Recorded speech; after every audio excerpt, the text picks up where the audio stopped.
Hey everyone, welcome back to Behind the Firewall's Cyber Insights, the podcast where we cut through the noise and break down the latest in cyber threats, breaches and the tactics behind them. I'm Zain Javed and this is our October Cyber Special. So much has happened in the last month that we're extending this episode to give you a full download of what's shaping the threat landscape as we enter the final quarter of 2025. Let's dive in.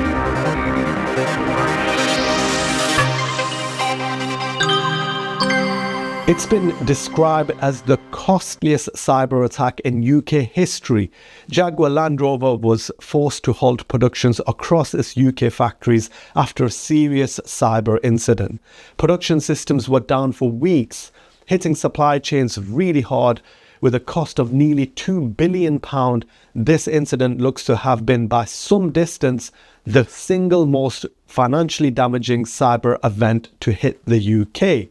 JLR responded quickly, shutting down systems, launching forensic investigations and working with government cyber response teams.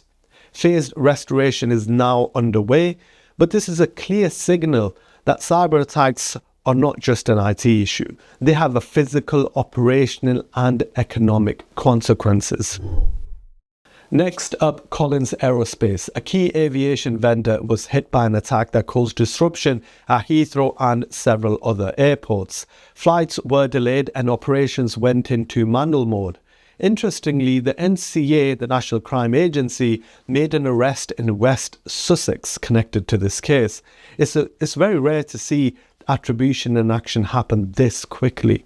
So vendor audits are now being rolled out across the aviation sector. Expect some sort of ripple effect from this one.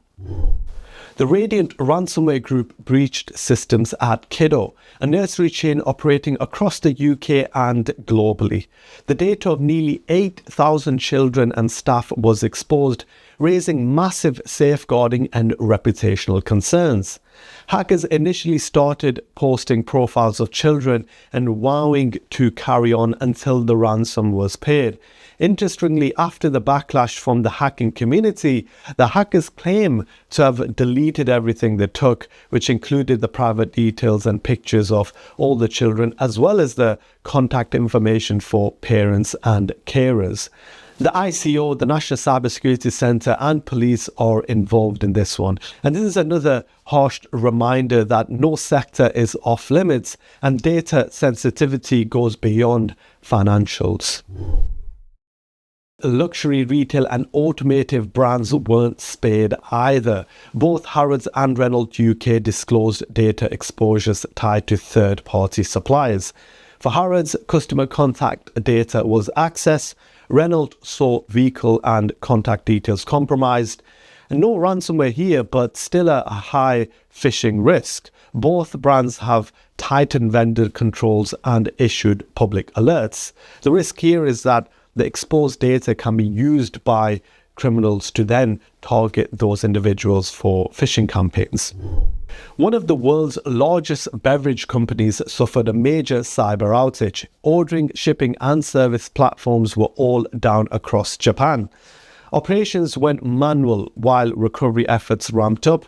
This shows that supply chain fragility is still very real in 2025. The ICO issued guidance this month after students were found exploiting weak passwords to access school systems. Many of these schools didn't have multi-factor authentication or unique credentials in place.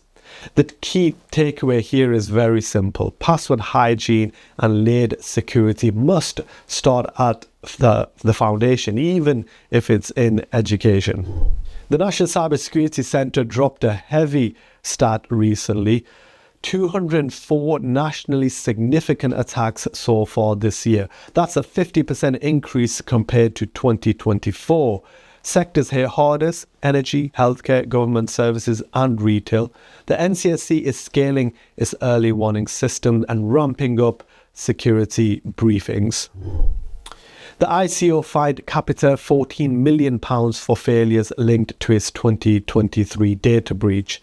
The incident affected 6.6 million people, a massive compliance and trust fallout. Capita has committed to government reform, and this should push more large vendors to tighten third-party risk frameworks. Over 700 government email password combinations from domains like Ministry of Defence, Ministry of Justice, and Department of Work and Pensions were found on dark web marketplaces. Resets have been triggered and multi-factor authentication is being enforced. And this just comes as we enter peak phishing season. This is not just a technical flaw, it's a national security risk. And you're going to see a lot of the people receiving emails from all of those agencies pretending to be them in order to phish people. A stark warning from MI5's Director General this month. AI is amplifying state-backed threats from Russia, China and Iran. We're now facing deepfakes, automated espionage bots and influence operations that are harder to detect and easier to launch. Expect this to shape the policy and regulations well into 2026. Let's talk about Spam GPT. Researchers discovered a fully automated LLM tool for generating phishing emails that can bypass filters, insert context, and mimic tone in any language. It's built by criminals for criminals. You don't need writing skills. You don't even need English. This is a glimpse of what's to come. We're in a new era of AI-enhanced social engineering.